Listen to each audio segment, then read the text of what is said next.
ಯಾಕಣ್ಣ ಏನಾಯ್ತು? ಸಾರಿ, ಸಡನ್ ಆಗಿ ಬ್ರೇಕ್ ಹಾಕ್ಬಿಟ್ಟೆ ಸರ್. ಏನಾದ್ರು ತೊಂದರೆ ಆಯ್ತಾ? ಇಲ್ಲ ಇಲ್ಲ, ಏನಾದ್ರು ಸಮಸ್ಯೆ ಆಯ್ತಾ? ಯಾಕೋ ಗಾಡಿ ಓಡ್ಸೋಕೆ ಮನಸ್ಸಿಲ್ಲ.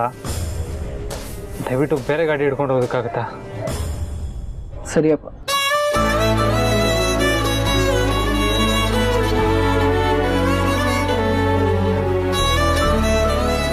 ಮನಸ್ಸಿಗೆ ಯಾಕೆ ಇಷ್ಟು ತಳಮಳ?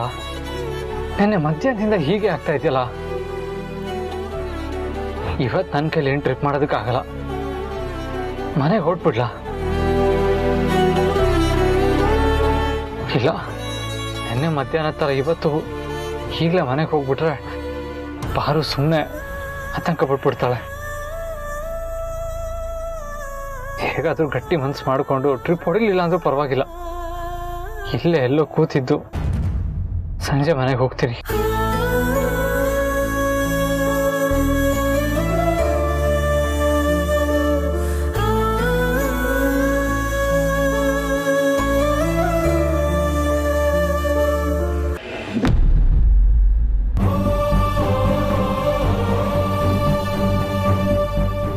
ಜನನಿ, ಮಗುನ ಎತ್ಕೋಬೋದೇನಮ್ಮ?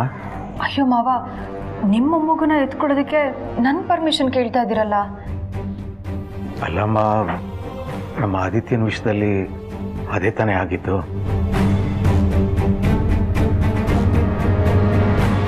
ಆದಿತ್ಯ ಕೂಡ ನಿನ್ನ ಪರ್ಮಿಷನ್ ಇಲ್ಲದೆ ಮಗುನ ಕರ್ಕೊಂಡು ಹೋದ ಅನ್ನೋದು ತಾನೇ ನೀನು ಮತ್ತೆ ಮತ್ತೆ ಕಾಡ್ತಿರೋದು. ಅದಕ್ಕೆ ಕೇಳ್ದೇನಮ್ಮ. ಆದಿತ್ಯನಿಗೆ ಸ್ವತಂತ್ರ ಇಲ್ಲ ಅಂದಮೇಲೆ ಅವನ ಅಪ್ಪನಾಗಿ ನನಗೂ ಸ್ವಾತಂತ್ರ್ಯ ಇಲ್ಲ ಅಲ್ವಾ? ನನ್ನ ಮಗನಿಗೊಂದು ನ್ಯಾಯ, ನನಗೊಂದು ನ್ಯಾಯ ಅನ್ನೋದು ನಾನು ತಾನೇ ಹೇಗೆ ಒಪ್ಕೊಳಕ್ಕಾಗುತ್ತೆ? ಪ್ಲೀಸ್ ಮಾವ, ನೀವು ಮಗುನ ಎತ್ಕೊಳ್ಳಿ. ಲಕ್ಷ್ಮಿ ಪುಟ್ಟಮ್ಮ, ಬಾಪಾ ಬಾಬಾ ಬಾಬಾ ಬಾಬಾ.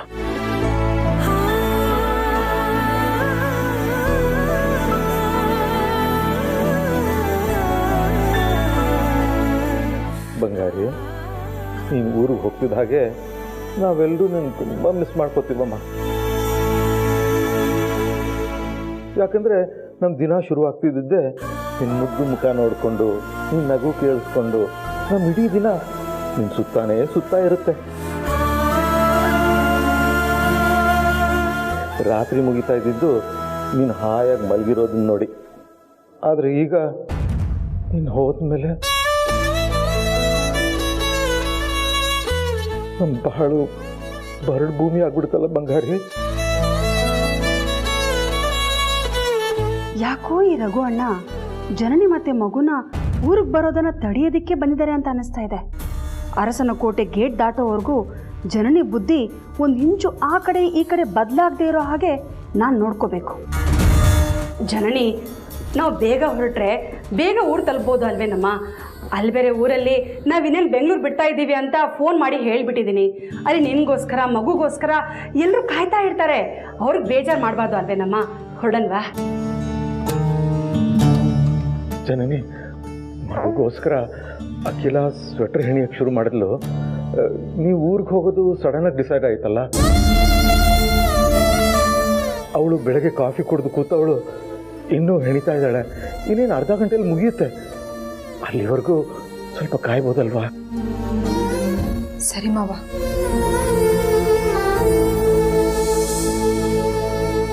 ಊರಿಗೆ ಹೋದ್ಮೇಲೆ ಈ ತಾತ ಅಜ್ಜಿನ ಮರಿಬೇಡ, ಆಯ್ತಾ? ಆದಷ್ಟು ಬೇಗ ವಾಪಸ್ ಬಂದ್ಬಿಡು, ನಿಮಗೋಸ್ಕರ ಕಾಯ್ತಿರ್ತೀವಿ. ಇನ್ನು ಸ್ವಲ್ಪ ಹೊತ್ತರಲ್ಲಿ ನನ್ನ ಮಗು ಜನನಿ ಇಬ್ರು ಊರಿಗೆ ಹೊರಟೋಗ್ತಾರೆ. ಹೇಗೆ ಸಹಿಸ್ಕೊಳ್ಳಿದ್ದೀನ?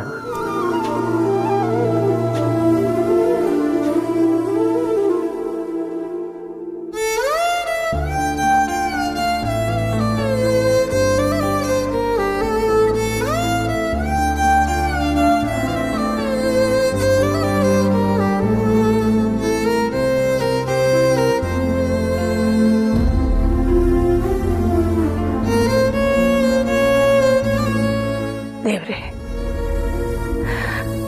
ನನ್ನಿಬ್ಬರು ಸೊಸೆಯಂದ್ರು ಬಸರಿಯರಾಗಿದ್ದಾಗ ಡೆಲಿವರಿ ದಿನಗಳು ಹತ್ರ ಬರ್ತಿದ್ದ ಹಾಗೆ ಹೆಣಿಯಕ್ಕೆ ಶುರು ಮಾಡಿದ ಸ್ವೆಟರ್ ಇದು. ಆಗ 2 ಸ್ವೆಟರ್ಗಳನ್ನು ಹೆಣಿಯೋದಕ್ಕೆ ಶುರು ಮಾಡಿದ್ದೆ ನನ್ನಿಬ್ಬರು ಮೊಮ್ಮಕ್ಕಳಿಗೋಸ್ಕರ. ಆದರೆ ಒಂದು ಮೊಮ್ಮಗುನ ಹುಟ್ಟುತ್ತಿದ್ದ ಹಾಗೆ ನಮ್ಮಿಂದ ಕಿತ್ಕೊಂಡ್ಬಿಟ್ಟೆ. ನಮ್ಮ ಜೊತೆನೇ ಇರೋ ಇನ್ನೊಂದು ಮೊಮ್ಮಗು ಆದರೂ ಇದೆಯಲ್ಲ ಅಂತ ಸಮಾಧಾನದಲ್ಲಿರೋವಾಗಲೇ ಅದನ್ನು ನಮ್ಮಿಂದ ದೂರ ಕಳಿಸ್ತಿದೆಯಲ್ಲಪ್ಪ.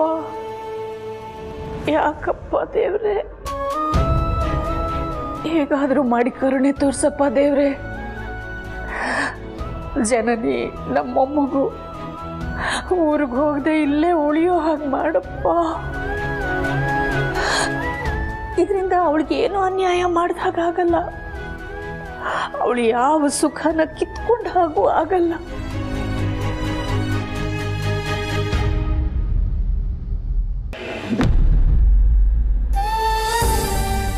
ಇದೇನಪ್ಪ, ಕೆಲ್ಸಕ್ಕೆ ಹೋಗಿ ಇಷ್ಟ ಬೇಗ ಬಂದ್ಬಿಟ್ಟೆ?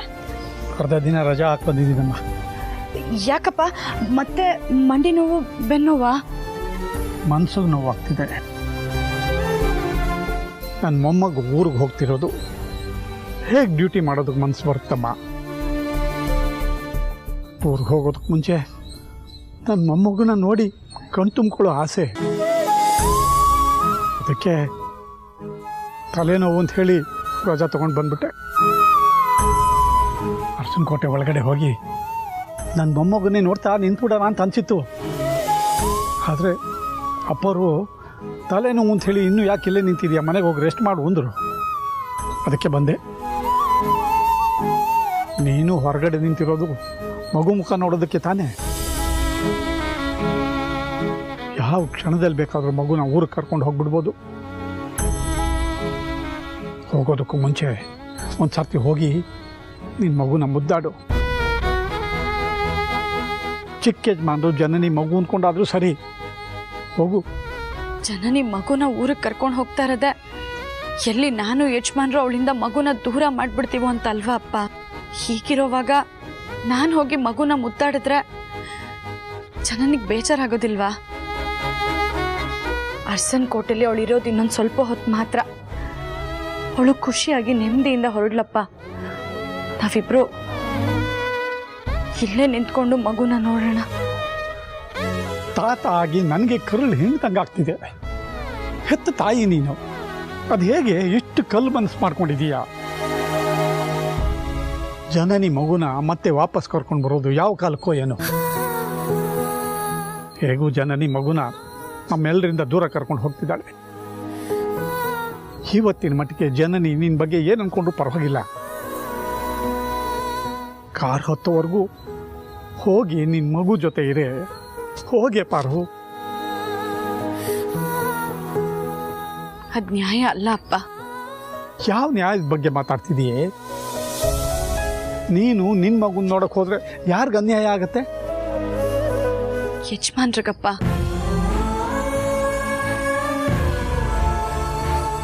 ಮಗು ಊರಿಗೆ ಹೋಗ್ತಾ ಇರೋ ವಿಚಾರನ ನಾನು ಯಜಮಾನ್ರಿಂದ ಮುಚ್ಚಿಟ್ಟಿದ್ದೀನಿ.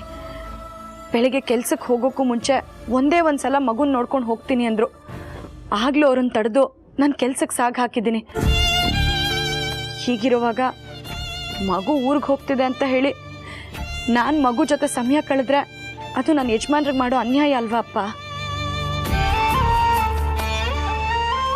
ಯಾವುದೇ ಒಂದು ನೋವಾಗಲಿ ದಿನ ಕಳೆದ ಹಾಗೆ ಕಡಿಮೆ ಆಗುತ್ತೆ. ಗಾಯ ಆದರೆ ವಾಸಿ ಆಗುತ್ತೆ. ಸಮಸ್ಯೆಗಳು ಬಂದರೆ ಅನುಭವ ಆಗಿ ಬದಲಾಗುತ್ತೆ. ಆದರೆ ನೀನು ಜನನಿಗೆ ನೀನು ಮಗು ಕೊಟ್ಟಾಗ್ಲಿಂದಲೂ ಎಲ್ರಿಗೂ ನೋವೇ ಜಾಸ್ತಿ ಆಗಿದೆ. ಜೀವನ ಎಲ್ಲ ಜಟಿಲವಾಗ್ತಾ ಹೋಗ್ತಾ ಇದೆ. ನೋಡು, ಈಗಲೂ ಕಾಲ ಮೀರಿಲ್ಲ ಮಗನೇ. ಜನನಿ ಕೊಟ್ಟಿರೋ ಮಗು ನೀನು ಹೆತ್ತು ಮಗು ಅಂತ ಅಖಿಲಮ್ಮನವ್ರಿಗೆ ಹೇಳ್ಬಿಡಮ್ಮ. ನಾನು ನಮ್ಮ ಯಜಮಾನರು ಜನನಿ ಹೆತ್ತ ಮಗುನ ಅವಳಿಂದ ದೂರ ಮಾಡ್ತಿಲ್ಲ.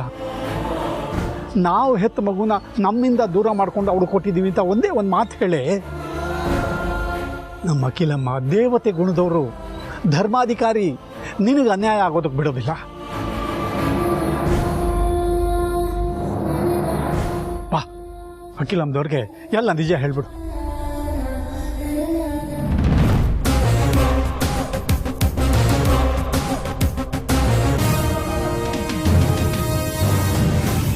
ನನ್ನ ಅಸಹಾಯಕತೆಗೆ ದೂಡ್ಬೇಡಪ್ಪ. ನಿನಗೆ ಕೈ ಮುಗಿದು ಕೇಳ್ಕೊತೀನಿ. ಮಗು ಊರಿಗೆ ಹೋಗ್ತಾ ಇದೆ ಅಂತಂದರೆ ಸಾವಿತ್ರಕ್ಕನೇ ನನಗೆ ಫೋನ್ ಮಾಡಿ ಹೇಳ್ತಾರೆ. ಅಲ್ಲಿವರೆಗೂ ನಾನು ಒಳಗಡೆ ಇರ್ತೀನಿ. ಪಾರು,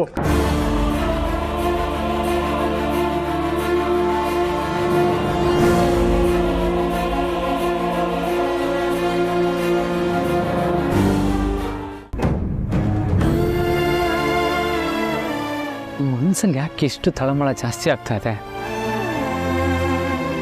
ನನ್ನ ಮಗುನೂ ಹುಷಾರಾಗಿದೆ, ಪಾರು ಸಾರ್ಥಿ ಇಬ್ಬರು ಆರಾಮಾಗಿದ್ದಾರೆ. ಅಮ್ಮನ ಹತ್ರ ನೆನ್ನೆ ರಾತ್ರಿ ಕಾಲ್ ಮಾಡಿ ಮಾತಾಡಿದ್ದೆ. ಬರ್ತಾ ಅಪ್ಪ ಅಮ್ಮ ಬಾಲ್ಕಲ್ಲಿ ನಿಂತ್ಕೊಂಡಿದ್ರು. ಆದರೂ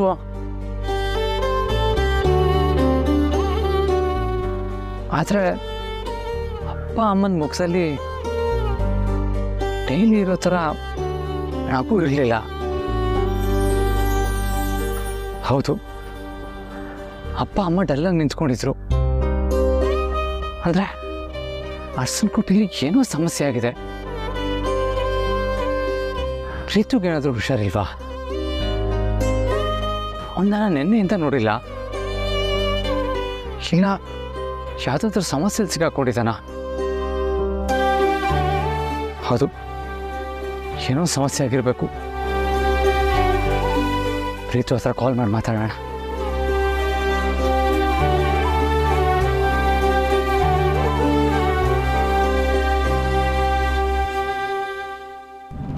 ಕಣ್ಣರಿದೇ ಇದ್ರು ಕರಳರಿದೇ ಇರುತ್ತಾ ಅಂತ ಹೇಳ್ತಾರೆ. ಅದಕ್ಕೆ ಅಲ್ವಾ ಯಜಮಾನ್ರ ಗಮನ ಕೆಲ್ಸಕ್ಕೆ ಹೋಗೋದ್ರ ಕಡೆ ಬಿಟ್ಟು ಮಗನ್ ನೋಡೋದ್ರ ಕಡೆ ಇದ್ದಿತ್ತು. ಯಜಮಾನ್ರಿಗೆ ತಳಮಳ ಶುರುವಾಗಿದೆ.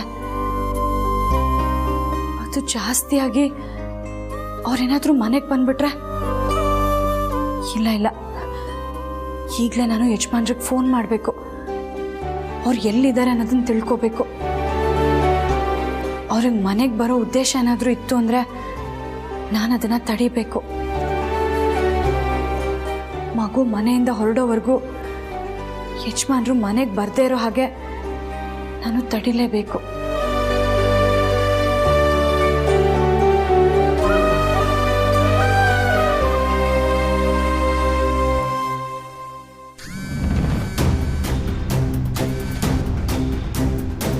ಹೇಳು ಬ್ರೋ.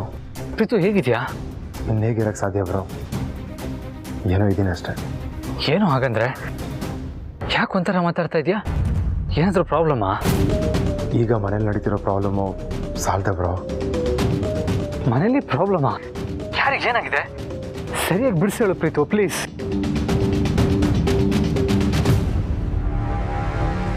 ಛೇ, ಯಾರ ಜೊತೆನೋ ಮಾತಾಡ್ತಾ ಇದ್ದಾರಲ್ಲ. ಜನನಿ ಮಗು ಊರಿಗೆ ಹೋಗ್ತಿದಾರಲ್ಲ ಬ್ರೋ, ಅದಕ್ಕೆ ಸ್ವಲ್ಪ ಬೇಜಾರಷ್ಟೆ.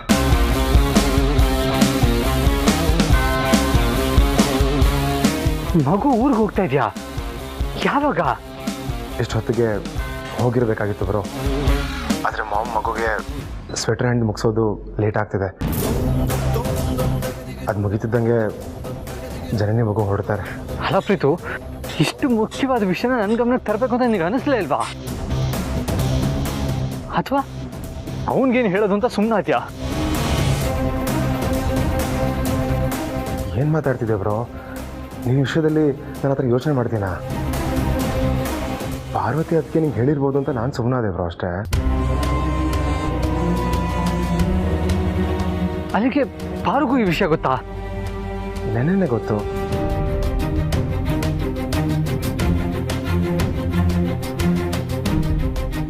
ಹೌದು, ಮಗುನ ಕರ್ಕೊಂಡು ಜನನಿ ಊರಿಗೆ ಯಾಕೆ ಹೋಗ್ತಾ ಇರೋದು? ನೀನೇನಾದ್ರೂ ಜಗಳ ಆಡ್ತೀಯಾ ಅಥವಾ ಊರಲ್ಲಿ ಏನಾದರೂ ಫಂಕ್ಷನ್ ಇದೆಯಾ? ನೀನು ಹೇಳಿದ್ದು ಯಾವ ರೀಸನ್ ಅಲ್ಲ ಬ್ರೋ. ಏನೋ ಒಂದು ರೀಸನ್ ಕೊಟ್ಟು ಅವ್ರ ಚಿಕ್ಕಮ್ಮನ ಜೊತೆ ಹೋಗ್ತಿದ್ದಾಳೆ. ವಾಪಸ್ ಬರೋದು ಎಷ್ಟು ದಿನ ಆಗುತ್ತೆ ಗೊತ್ತಿಲ್ಲ. ಅದಕ್ಕೆ ಮಗು ಅಪ್ಪ ಆಗಿ ಮನ್ಸಿಗೆ ತುಂಬಾ ಬೇಜಾರಾಗ್ತಿದೆ ಬ್ರೋ. Bro hello bro.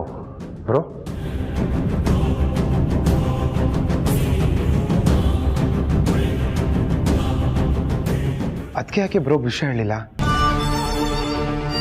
ಬಹುಶಃ ಮಗುನ ಊರಿಗೆ ಕರ್ಕೊಂಡು ಹೋಗ್ತಿರೋದು ಹೇಳಿದ್ರೆ ಜನನಿ ಕೊಡ್ತಿರೋ ರೀಸನ್ ಹೇಳಬೇಕಾಗತ್ತೆ. ಆಗ ಬ್ರೋಗ್ ಬೇಜಾರಾಗುತ್ತೆ ಅಂತ ಹೇಳಿಲ್ಲ ಅನ್ಸುತ್ತೆ. ಬಟ್ ನಾನೆಲ್ಲ ವಿಷಯ ಹೇಳಿಬಿಟ್ಟು ತಪ್ಪು ಮಾಡ್ಬಿಟ್ನಾ? ಸದ್ಯ ನಿಮ್ಮ ರೀಸನ್ ಇದ್ರೆ ಊರಿಗೆ ಹೋಗ್ತಿರೋದು ಅಂತ ಹೇಳಿದೆ ಒಳ್ಳೆ ಕೆಲಸ ಮಾಡಿದೆ ಅನ್ಸುತ್ತೆ.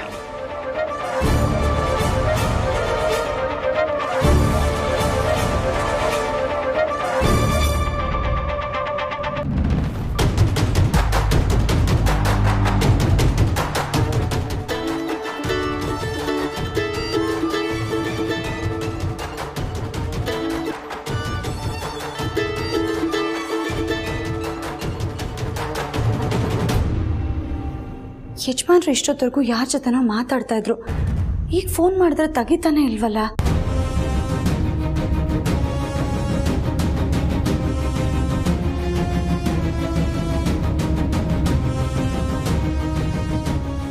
ನನ್ನ ಮಗು ಊರಿಗೆ ಹೊರಡೋಕ್ಕೂ ಮುಂಚೆ ಚಿಕ್ಕತ್ತೇನೋ ಅಥವಾ ಸಾವಿತ್ರಕ್ಕನೋ ನನಗೆ ಫೋನ್ ಮಾಡ್ತಾರೆ. ನನ್ನ ಮಗುನ ನೋಡೋದಕ್ಕೆ ಹೋಗ್ಲಾ ಬೇಡವಾ? ಊರಿಗೆ ಹೋಗ್ತಾ ಇರೋ ಮಗುನ ನೋಡಿ ಕಣ್ಣೀರನ್ನ ಹಿಡ್ತಿಟ್ಕೊಳ್ಳೋ ಕಲ್ ಮನ್ಸ ನಂದು. ಇಲ್ಲ, ಮಗು ಊರಿಗೆ ಹೋಗ್ತಿರೋದನ್ನ ನೋಡಿ ತಡೆಯೋದಕ್ಕಾಗ್ದೆ ಮಗು ನಂದು ಅನ್ನೋ ಸತ್ಯ ನಾನು ಹೇಳ್ಬಿಟ್ರೆ ಕಷ್ಟ. ಚಿಕ್ಕತ್ತೆ ಫೋನ್ ಮಾಡಿದ್ರು ಮಗುನ ನೋಡೋದಕ್ಕೆ ನಾನು ಅರಸನ ಕೋಟೆಗೆ ಹೋಗ್ಬಾರ್ದು.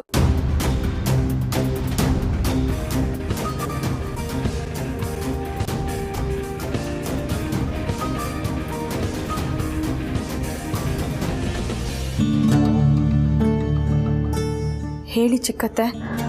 ಏನು ಹೇಳೋದು ಪಾರ್ವತಿ? ನಿನಗೇನು ಹೇಳಬೇಕು ಅಂತಾನೆ ನನಗೆ ಗೊತ್ತಾಗ್ತಿಲ್ಲ. ಇಲ್ಲಿ ಯಾರಿಗ್ಯಾರು ಶತ್ರು ಅಂತಲೂ ಗೊತ್ತಾಗ್ತಿಲ್ಲ. ನಿನಗೆ ಸಾಂತ್ವನ ಮಾಡಬೇಕು ಬಿಡಬೇಕು ಅದು ನನಗೆ ಗೊತ್ತಾಗ್ತಾ ಇಲ್ಲ. ನೀನು ಹೆತ್ತ ಮಗುನ ಜನನಿ ಕೊಟ್ಟಿದ್ದಕ್ಕೆ ಇದೆಲ್ಲ ಶುರುವಾಗಿದ್ದು. ನೀನು ಹೆತ್ತು ದೊಡ್ಡ ಮನಸ್ಸು ಮಾಡಿ ಅವಳಿಗೆ ಮಗುನ ಕೊಟ್ಟು ಈಗ ನೀವೇ ಮಗುನ ದೂರ ಮಾಡ್ತಿದ್ದೀರಾ ಅಂತ ನಿಮ್ಮ ಮೇಲೆ ಆರೋಪ ಮಾಡಿ ಜನನಿನು ಮಗುನು ಆ ರತ್ನವೇಣಿ ಊರಿಗೆ ಕರ್ಕೊಂಡು ಹೋಗ್ತಿದ್ದಾಳೆ. ವಾಪಸ್ ಯಾವಾಗ ಕಳಿಸ್ತಾಳೋ ಅಥವಾ ಜನನಿ ಬ್ರೈನ್ ವಾಶ್ ಮಾಡಿ ಮಗುನು ಜನನಿನ ಅಲ್ಲೇ ಇಟ್ಕೊಳ್ತಾಳೋ ಅದು ಕೂಡ ಗೊತ್ತಿಲ್ಲ. ನೀನಂತೂ ಅವ್ರು ಹೋಗೋದನ್ನ ತಡೀತಾ ಇಲ್ಲ. ಆತಿಗಾದ್ರೂ ಹೇಳೋಣ ಅಂದ್ರೆ ಆಣೆ ಹಾಕಿ ನಮ್ಮ ಬಾಯಿಗಳನ್ನ ಕಟ್ ಹಾಕಿದ್ಯಾ. ಎಲ್ಲ ಗೊತ್ತಿದ್ದು ಏನು ಹೇಳ್ದೆ ಇರೋ ತರ ಮಾಡ್ಬಿಟ್ಟಿದ್ಯಾ ಪಾರು ನೀನು. ಹೋಗ್ಲಿ ಬಿಡು, ನಮ್ಮ ಬಾಯಿ ಕಟ್ ಹಾಕಿ ನೀನೇನ್ ಸಂತೋಷವಾಗಿಲ್ವಲ್ಲ. ನಿನ್ ಹೆತ್ ಕರಳಿನ ಸಂಕಟ ನಂಗೆ ಅರ್ಥ ಆಗುತ್ತೆ. ನಾನೀಗ ಫೋನ್ ಮಾಡಿದ್ದೇನು ಅಂದರೆ ಅಖಿಲಕ್ಕ ಜನನಿ ಕೊಡಬೇಕು ಅಂತ ಅರಿಶಿನ ಕುಂಕುಮ ಗಿಫ್ಟ್ ಎಲ್ಲ ರೆಡಿ ಮಾಡಿ ಇಟ್ಕೊಂಡಿದ್ದಾರೆ. ಅರಿಶಿನ ಕುಂಕುಮ ಕೊಟ್ಟರು ಅಂದರೆ ಹೊರಟು ನಿಂತವರು ಹೊರಟರು ಅಂತಲೇ ಲೆಕ್ಕ. ಕೊನೆಯದಾಗಿ ನಿನ್ನ ಮಗು ಮುಖನ ಕಣ್ತುಂಬ ನೋಡ್ಕೊ ಆ ಪಾರ್ವತಿ. ನಾನಲ್ಲಿಗೆ ಬರೋದಿಲ್ಲ. ನನ್ನ ಮಗಳು ನನ್ನಿಂದ ದೂರ ಹೋಗೋದನ್ನ ನನಗೆ ನೋಡೋ ಶಕ್ತಿ ಇಲ್ಲ. ನಾನು ಇಲ್ಲೇ ಮನೆ ಆಚೆ ನಿಂತ್ಕೊಂಡು ನೋಡ್ತೀನಿ ಬಿಡಿ. ಬಾರು